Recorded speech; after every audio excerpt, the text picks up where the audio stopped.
अस्सलामुअलैकुम, this is Moeed Pirzada in Washington. 24 सितंबर 2024 का दिन है, मंगल है। पाकिस्तान में इस वक़्त दोपहर है, दिन चढ़ रहा है। मैं इस यूट्यूब चैनल पे तकरीबन 30 घंटे 35 घंटे के बाद वापस लौट रहा हूँ। इस टाइम पीरियड के दरमियान में पाकिस्तान के हवाले से और मशरिक़ वस्ता के हवाले से बहुत सी डेवलपमेंट्स हुई हैं। ये डेवलपमेंट्स अभी हो भी नहीं हैं, ये डेवलपमेंट्स एक कहानी की तरह, एक फ़िल्म की तरह चल रही हैं। पाकिस्तान में ग़ालिबन सबसे अहम डेवलपमेंट वो है और सबसे दिलचस्प डेवलपमेंट वो है, जहाँ बिलाखिर पाकिस्तान में अब एक नए DG ISI, director general inter services intelligence जो है, उनकी तैनाती और डिक्लेरेशन हो चुका है। आईएसपीआर की स्टेटमेंट आ चुकी है, पाकिस्तान टेलीविज़न की खबरें और हेडलाइंस बन चुकी हैं, उसके ऊपर बहुत से वीलॉग जो हैं तबसरा कर चुके हैं। और सवाल ये है कि जनरल आसिम मलिक जो नए डीजीआईएसआई होंगे, जो 30 सितंबर को अपना चार्ज संभालेंगे, वो किस किस्म के डीजीआईएसआई साबित होंगे? क्या वो इस पॉलिटिकल डेडलॉक और इनर्शिया को जो इस वक़्त जमूद है, इसे तोड़ने में कोई मददगार साबित होंगे? उस हवाले से लोगों को उम्मीदें भी हैं और उनके ख़दशात भी हैं। उसके हवाले से मैं बात करूँगा। इसके साथ ही अब देखते हैं कि अली अमीन गंडापुर जो हैं, उनके खिलाफ एफआईआर दर्ज कर दी गई है। लाहौर में बलवा करवाने, लाहौर सियालकोट इंटरचेंज पे बलवा करवाने के इल्ज़ाम के हवाले से। और पाकिस्तान में जो मेजॉरिटी डिसीजन आया है, जो जस्टिस मंसूर अली शाह साहब ने लिखा है रिजर्व सीट्स के हवाले से, बजाय इसके कि उसके बाद कॉन्स्टिट्यूशनल डेडलॉक कम होता, शरीफ जरदारी हुकूमत और सुप्रीम कोर्ट के दरमियान में और पाकिस्तान की सियासत में डेडलॉक में इजाफा हो गया है। ये तमाम पाकिस्तान की डेवलपमेंट्स हैं, इससे नथी और भी बहुत सी डेवलपमेंट्स हैं जिनका मैं जिक्र करूँगा। लेकिन क्विकली मैं एक कॉमेंट ज़रूर कर दूँ इंटरनेशनल मशरिक़ वस्ता के हवाले से, कि मशरिक़ वस्ता में जिस जंग का मैं बहुत दिनों से कह रहा था, क्योंकि मैं तो तकरीबन पिछले हफ्ते से कह रहा था कि बहुत खदशा है कि इसराइल और हिज़्बुल्लाह में एक बड़ी जंग छिड़ सकती है लेबनान के साथ, इसराइल के दरमियान में।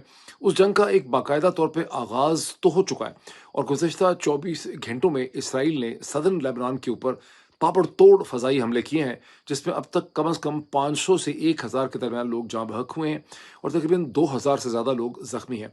ताहम क्या यहाँ पर एक बड़ी जंग होगी? बिकॉज़ इसराइल ये अफ़ोर्ड नहीं करता कि वो लेबनान के अंदर फ़िज़िकली उसके अंदर मूव करे, वो फ़ज़ाई हमले ही करना चाहेगा। इसमें एक सिग्निफ़िकेंट डेवलपमेंट वो है कि ईरान के प्रेज़िडेंट, नए प्रेज़िडेंट जो हैं, मसूद पेज़ेश्कियान, जो इस वक़्त न्यूयॉर्क में हैं, जनरल असेंबली के इजलास में शिरकत के लिए। उनसे जब पूछा गया कि ईरान इस मौके पे क्या करेगा, तो उन्होंने कहा कि ईरान किसी भी जंग को तूल नहीं देना चाहता। ये सिर्फ़ और सिर्फ़ इसराइल के स्ट्रैटेजिक इंटरेस्ट में है। इसराइल इस स्टेट के ऊपर, इस खित्ते के ऊपर जंग जो है मुसल्लत कर रहा है।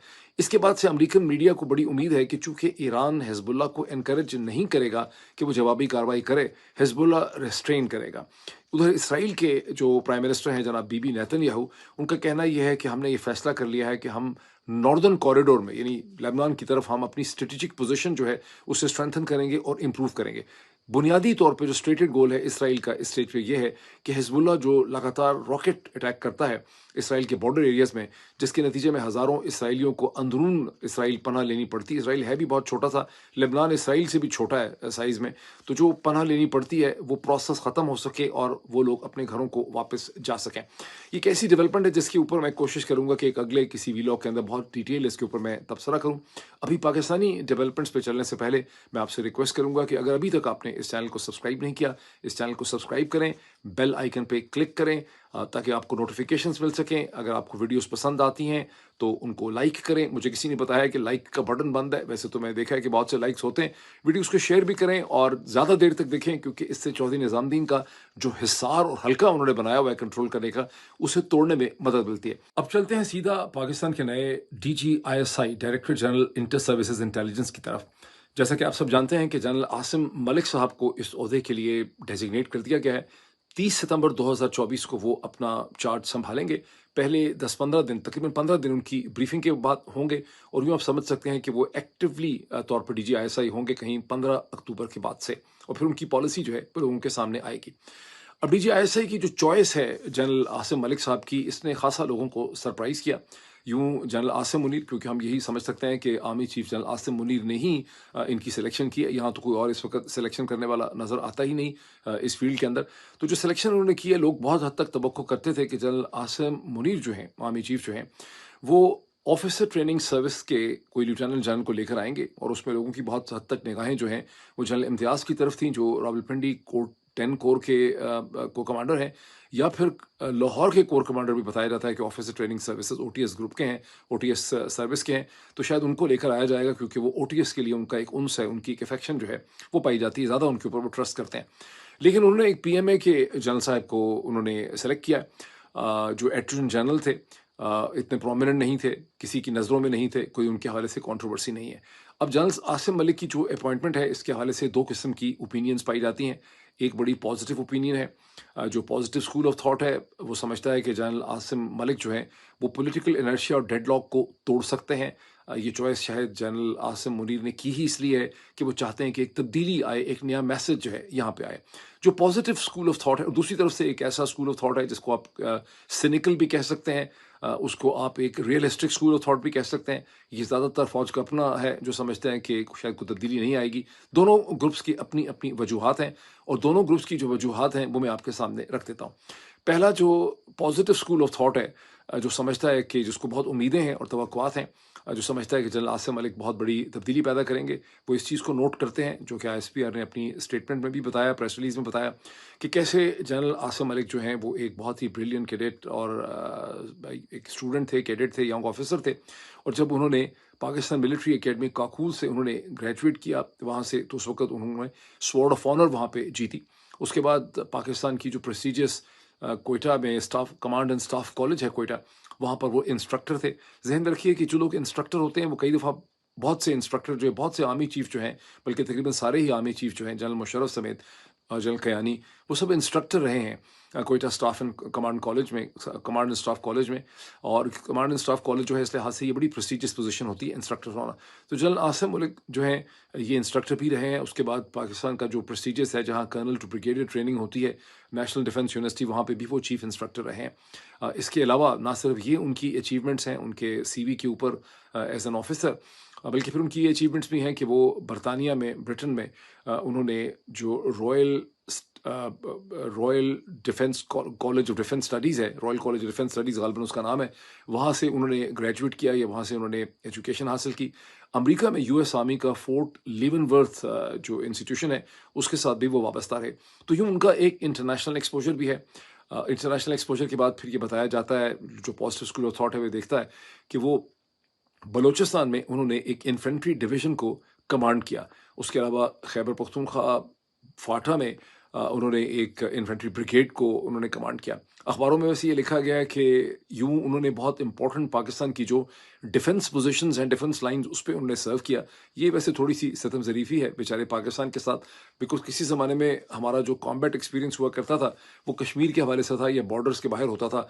अब हमारे कॉम्बैट या डिफेंस को बलूचिस्तान और खैबर पख्तूनख्वा के डिस्ट्रिक्ट्स के साथ जो है आइडेंटिफाई किया जा रहा है। ये वैसे एक बड़ी तारीख की का जबर है, ये तारीख की सितम ज़रीफ़ी है। लेकिन हम आगे चलते हैं। सो समझा जा रहा है कि वो बहुत इस लिहाज से, क्यों ये समझा जा रहा है ये मैं थोड़ा सा एक्सप्लेन कर दूं। जो पॉजिटिव स्कूल ऑफ थॉट है वो ये समझता है कि डीजीआई जो है वही एक्चुअली मैटर करता है। जो तमाम पॉलिटिकल इन्फ्लुएंस होता है फौज का, वो कोई कोर कमांडर्स एक्सरसाइज नहीं करते, और ना ही आर्मी चीफ डायरेक्टली एक्सरसाइज करते हैं, बल्कि वो सारा का सारा जो इन्फ्लुएंस है वो जिस इंस्टीट्यूशन के जरिए एक्सरसाइज किया जाता है वो है इंटर सर्विसेज इंटेलिजेंस, जिसके सिविल साइड पे सियासतदानों से रब्ते होते हैं, डिस्ट्रिक्ट मैनेजमेंट से, डिप्टी कमिश्नर से रब्ते होते हैं, पुलिस के साथ रब्ते होते हैं, इलेक्शन कमीशन से रब्ते होते हैं, जज साहिबान से, डिस्ट्रिक्ट एंड सेशन जजेस हों या हाई कोर्ट के जजेस हों, उन सब से उनके रब्ते होते हैं। मीडिया को वो कंट्रोल करते हैं, मैनेज करते हैं, इंस्ट्रक्शन देते हैं। तो जब नया डीजीआई आएगा, आईएसआई आता है, तो डीजीआईएसआई को डीजीआई भी कहा जाता है आर्मी की टर्म्स में। तो डीजीआईएसआई जो है वो अपना डेक को रीअरेंज करेगा अगले 10-15 आने के, जब अपनी कुर्सी पे बैठेगा तो अगले 1 महीने के अंदर अपनी तमाम टीम को वो रीऑर्गेनाइज करेगा। बहुत से नए लोग आएंगे, तो बहुत सी उम्मीदें हैं कि यूं एक जो पॉलिटिकल डेडलॉक और इनर्शिया है जनरल नदीम अंजुम के ज़माने से, वो उसमें ब्रेक करेगा। हैविंग सेड दिस, लोग ये भी नोट करते हैं कि गुज़िश्ता चंद हफ्तों या महीनों से जनरल नदीम अंजुम जो हैं वो अब आहिस्ता आहिस्ता वो एक सेटल थे एक पीसफुल डायरेक्शन में, और आईएसआई को बहुत ज़्यादा शायद मारधाड़ उस तरह से कर भी नहीं रही थी। लेकिन लोगों को उम्मीद है कि जो पॉलिटिकल इनर्शिया है वो ब्रेक डाउन कर सकता है। ये है पॉजिटिव स्कूल ऑफ थॉट। अब जबकि पॉजिटिव स्कूल ऑफ थॉट की तो बात हो गई, जिनको बहुत ज़्यादा उम्मीदें और तवक्कुआत हैं कि यहाँ पे एक पॉलिटिकल इनर्शिया डेडलॉक टूटेगा। اب آ जाते हैं हम ज़रा सिनिकल स्कूल ऑफ थॉट की तरफ, जिसे आप एक रियलिस्टिक स्कूल ऑफ थॉट भी कह सकते हैं। ये रियलिस्टिक स्कूल ऑफ थॉट ज़्यादा इन्फॉर्म्ड किस्म का है। ये रियलिस्टिक स्कूल ऑफ थॉट ये कहता है कि जनरल आसिम मलिक जब एक कैडेट थे और उनको पीएमए से स्वॉर्ड ऑफ ऑनर मिली थी, तो उनके अपने वालिद साहब जो थे वो उस वक्त पीएमए के कमांडेंट थे, वहाँ के इंचार्ज थे।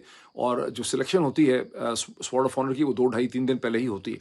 तो जब उनको स्वॉर्ड ऑफ ऑनर मिली तो उस वक्त खासी हैरानगी थी कि इनको कैसे मिली है, और उनके वालिद साहब जो है उनको बाद में एक्सप्लेनेशन देनी पड़ी कि मेरे बेटे ने मेरिट पे उसको स्वॉर्ड ऑफ ऑनर मिली है, मेरे उसमें कोई इन्फ्लुएंस पेडलिंग मैंने नहीं की। ये सोर्सेज ये भी कहते हैं कि उनके वालिद साहब को कमांडर 10 कोर थे रावलपिंडी के, और इस पोजीशन में वो जनरल काकड़ के अर्ली 90s में बहुत करीब थे।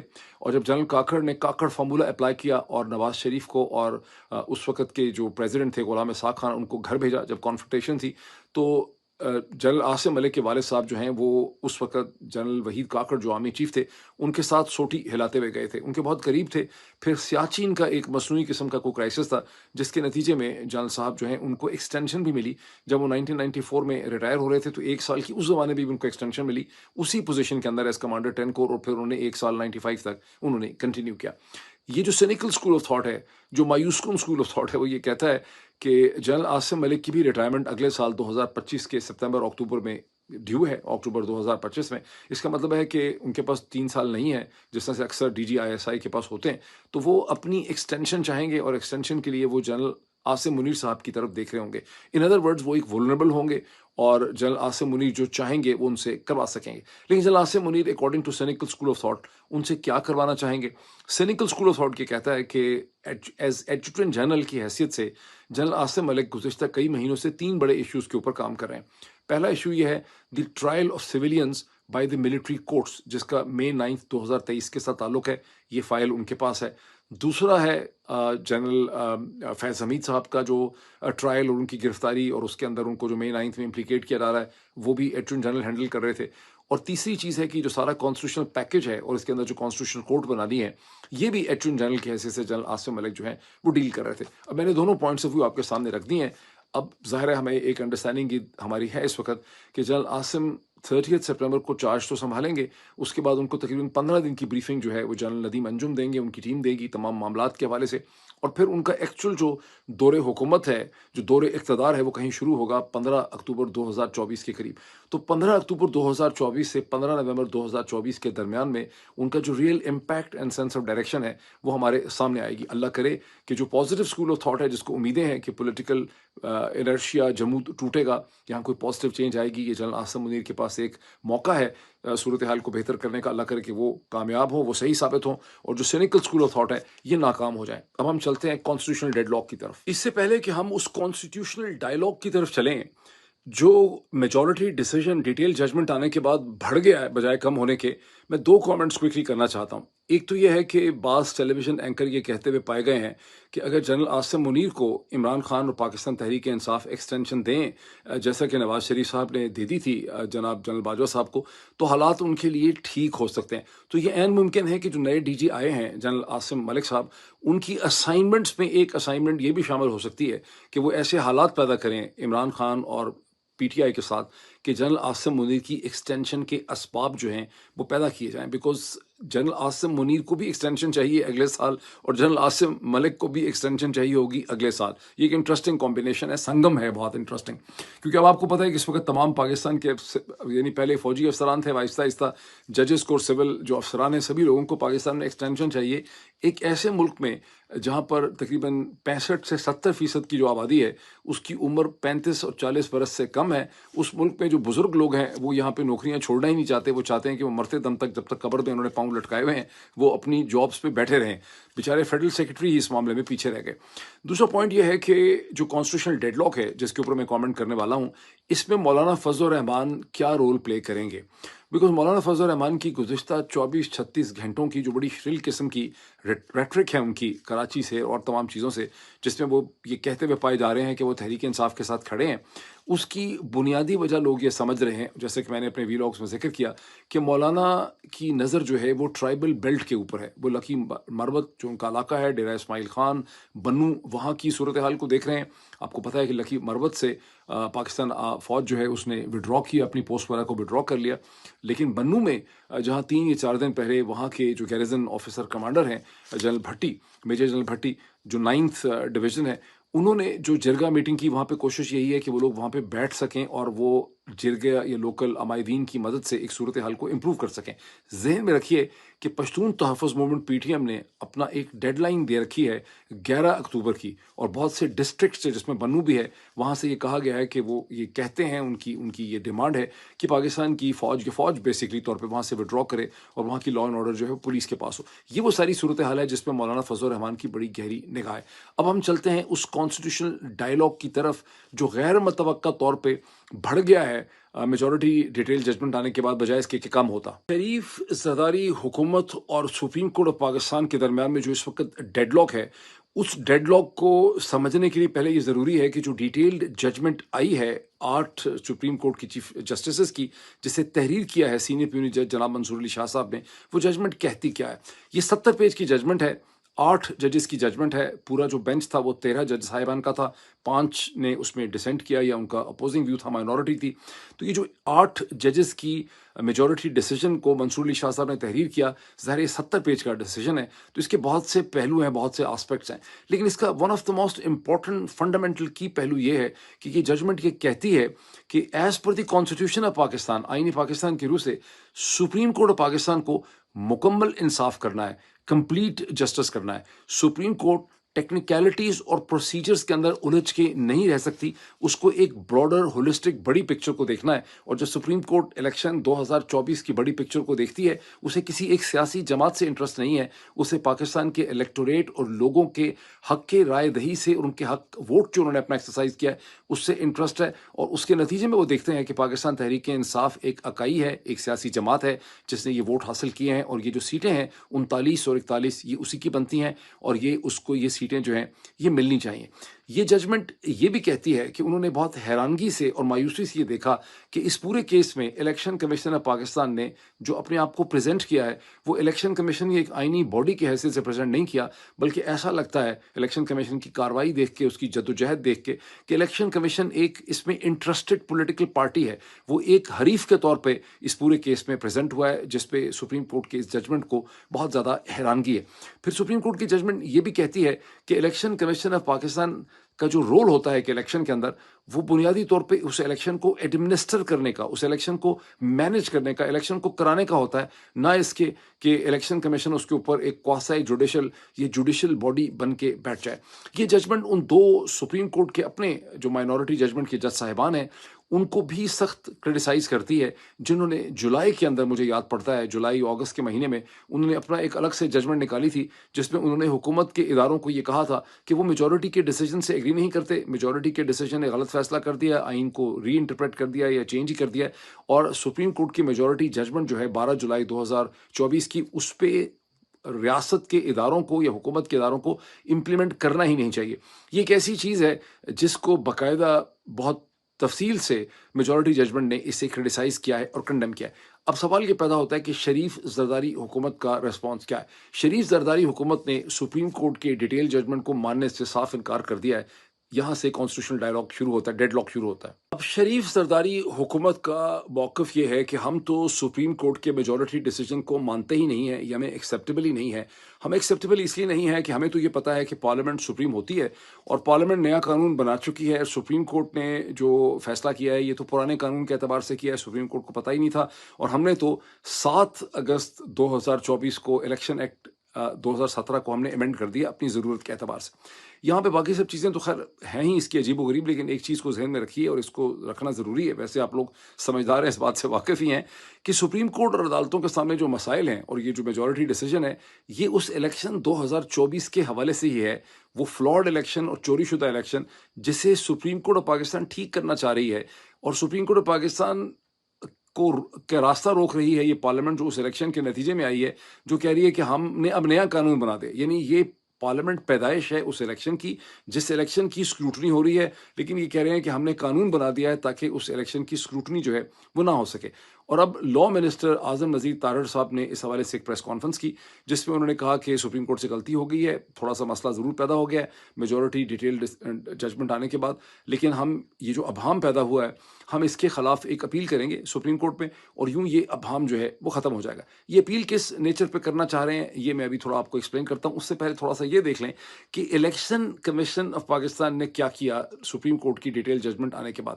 الیکشن کمیشن آف پاکستان جس نے گزشتہ 10 دن پہلے سپریم کورٹ نے 4 پیج کی کلیریفیکیشن دی تھی, جب الیکشن کمیشن نے پہلے ڈرامہ ڈھکوسلا کر کے سپریم کورٹ سے پوچھا تھا کہ ہم تو بڑے پریشان ہیں, ہمیں سمجھ ہی نہیں آ رہی کہ ہم نے کیا کرنا ہے, جو میجورٹی ڈیسیجن اناؤنس کر دیا گیا تھا اس کا شارٹ ورژن. تو اب وہ 10 دن گزر چکے ہیں, اس کے باوجود الیکشن کمیشن آف پاکستان نے سپریم کورٹ آف پاکستان کے فیصلے کو, کلیریفیکیشن کو امپلیمنٹ نہیں کیا, اور وہ مسلسل آگے پیچھے دوڑ رہے ہیں اور یہ کہہ رہے ہیں کہ ہم ذرا سمجھنا چاہ رہے ہیں کہ قانونی حقیقت کیا ہے. یعنی سپریم کورٹ کو ماننے سے الیکشن کمیشن آف پاکستان نے بالکل انکار کر دیا.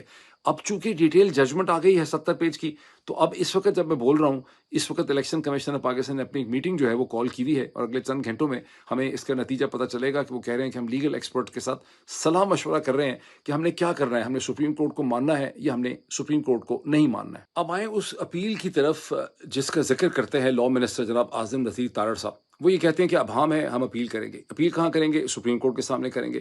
اب یہ ذہن میں رکھیے کہ سپریم کورٹ کے پہلے جو آئین کی شکل تھی پی ڈی ایم گورنمنٹ 2 آنے سے پہلے, تو وہ یہ تھی کہ آپ سپریم کورٹ کے فیصلوں کا صرف ریویو کر سکتے تھے جو اسی بینچ یا پینل کے پاس جاتا تھا جس نے فیصلہ سنایا ہوتا تھا. ہمیشہ سے یہی تھا.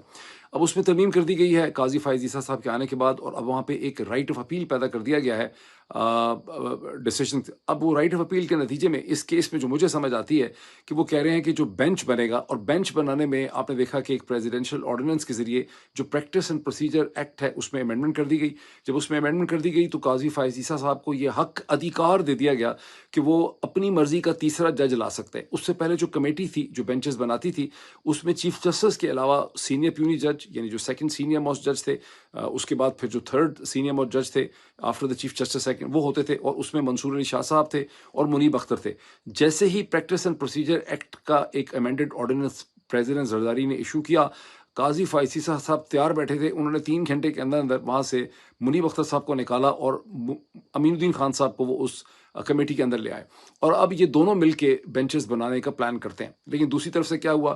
دوسری طرف سے یہ ہوا کہ منصور علی شاہ صاحب نے جو ہے ایک 3 پیج کا انہوں نے خط لکھا ہے اسی پریکٹس اینڈ پروسیجر کمیٹی جو ہے ساری بنی ہوئی, اور اس کو انہوں نے کہا ہے کہ ان کو بہت ہی حیرانگی اور افسوس ہے کہ پارلیمنٹ نے کیسے بغیر کسی ڈیبیٹ کے یہ قانون میں امینڈمنٹ کر دی ہے, اور تمام جو سینس تھی پریکٹس اینڈ پروسیجر کی اس کو تباہ کر دیا ہے. اور پھر انہوں نے اسی خط کے اندر یہ مطالبہ کیا اپنے 3 پیج خط کے اندر کہ ایک فل کورٹ کی میٹنگ ہونی چاہیے, یہ جو نئی کمیٹی اور یہ پریکٹس اینڈ پروسیجر کی امینڈمنٹ ہوئی ہے, اور ساتھ ہی انہوں نے اس کمیٹی کا بائیکاٹ کر دیا ہے. چونکہ اب یہ کمیٹی پھر ایگزسٹ نہیں کر سکتی ٹیکنیکلی. ویسے تو جو پاکستان کے حالات جا رہے ہیں, آپ کمیٹی میں لا کے اسے کہتے ہیں مریم نواز صاحبہ کو بٹھا دیں, یا لا منسٹر کو بٹھا دیں, یا نواز شریف کو بٹھا دیں, کوئی پوچھنے والا نہیں ہے. آپ D G I S I کو بٹھا دیں کمیٹی میں, جو پاکستان کے حالات ہو چکے ہیں. لیکن لیگلی اسپیکنگ یہ کمیٹی اب فنکشنل نہیں رہی ہے اور یہ بینچز نہیں بنا سکے گی. اور دوسری طرف جسٹس منیب اختر نے وہ جس بینچ کے پینل میں تھے جو آرٹیکل 63A کا کیس سن رہا تھا, انہوں نے اس سے علیحدگی اختیار کر لی ہے. سو لیگلی اسپیکنگ وہ بینچ بھی ٹوٹ جانا چاہیے. یہ وہ اس وقت کا ڈیڈ لاک ہے جس میں ایک سینئر وکیل اور کاؤنسل بہت سے لوگ یہ محسوس کرتے ہیں کہ جسٹس سجاد علی شاہ کا مومنٹ جو ہے وہ واپس آ گیا. جسٹس سجاد علی شاہ کا مومنٹ کیا تھا؟ آپ میں سے بہت سے لوگوں کو یاد ہوگا, جن کو یاد نہیں میں آپ کو یاد کرواتا ہوں. نومبر 1997 میں نواز شریف صاحب نے جب سجاد علی شاہ صاحب سے ان کو خطرہ تھا کہ کہیں کنٹیمپٹ پروسیڈنگ میں نواز شریف صاحب کو کی کنٹیمپٹ نہ ہو جائے, تو نواز شریف صاحب نے لاہور اور ایبٹ آباد سے گنڈے بلا کے پی ایم ایل این کے along with the deputy commissioner and police والا سپریم کورٹ پہ حملہ کر دیا تھا, اور یوں سپریم کورٹ کو توڑ دیا گیا, سپلٹ کر دیا تھا, اور جسٹس سجاد علی شاہ صاحب کو ریزائن کرنے پہ مجبور کر دیا گیا تھا. اس میں کوئٹہ بینچ کی خریداری کا بھی معاملہ تھا جو الزام لگتا ہے. یہاں پہ خطرہ یہ ہے کہ دوبارہ ایسی کوئی چیز نہ کی جائے, اس لیے دیکھنا یہ ہوگا کہ وہ جو وکلا کی تحریک کی بات ہو رہی تھی وہ کہاں تک پہنچی, اور جو مولانا فضل الرحمان باتیں کر رہے ہیں کہ میں عدلیہ کے ساتھ کھڑا ہوں, اس کا کیا ہوگا, تحریک انصاف کیا کرے گی, بیکاز صورتحال ایک بڑے کرٹیکل فیز کی طرف چلی گئی ہے. ابھی اتنا ہی, پھر آپ سے ملاقات ہوتی ہے اگلے چند گھنٹوں میں. Thank you.